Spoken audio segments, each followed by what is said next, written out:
So the vision for soil was co-created through a very intense process of very meaningful conversations with people from industry, social organizations, people in local government, academics from around the world. And finally, it culminated in a 3-day workshop that we had in the Siddhbari Ashram of about 30 leaders, where we co-created the vision statement for the first time. So that's what happened in 2008. So after this intense dialogue over 2 years, we created a vision statement. We said soil is about building leaders with character, competence, and enthusiasm to contribute to making organizations of consequence. So what did this actually mean? Character to us, we went deeper to say character has 5 dimensions. First, it starts with awareness. When you are totally present in the moment through mindfulness, you are sourcing awareness, then you are able to notice what's the state of the context, the world,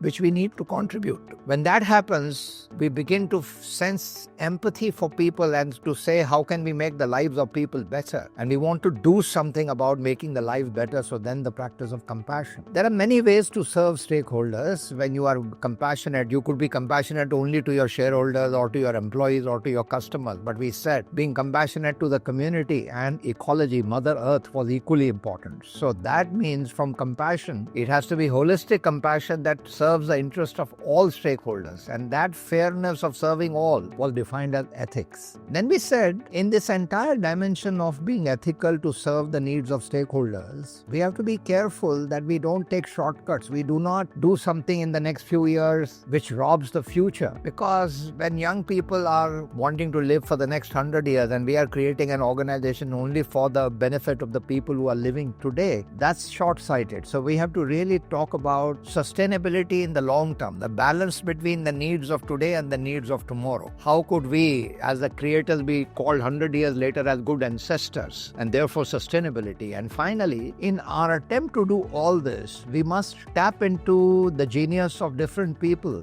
which means we must honor the diversity of society, the diversity amongst our stakeholders, that somebody is good in one thing, somebody is good at something else. In serving all these dimensions I talked about, how do we tap into the uniqueness of each person so that that is leveraged for serving the whole? And that's the practice of diversity. So the vision of character comes from these 5 values. Then competence. What is meant by competence? See, all business schools teach the functional disciplines of finance, marketing, operations, HR, all that. But we need to put all this together and we need to think whole systems. We can't just think about a functional issue. So the ability to think the whole systems, and we said we will teach that through concepts like whole systems and design thinking. That is the one which improves the capacity to really think and take responsibility for solving problems. And that's what we meant by competence. And finally, we said in all this, we must recognize that the people who are practicing this vision, they have to above all make sure that they are able to honor who they are. They are able to honor their own strengths, their own purpose. And when they are leveraging their strengths towards their purpose, which is connected to the soil purpose and vision,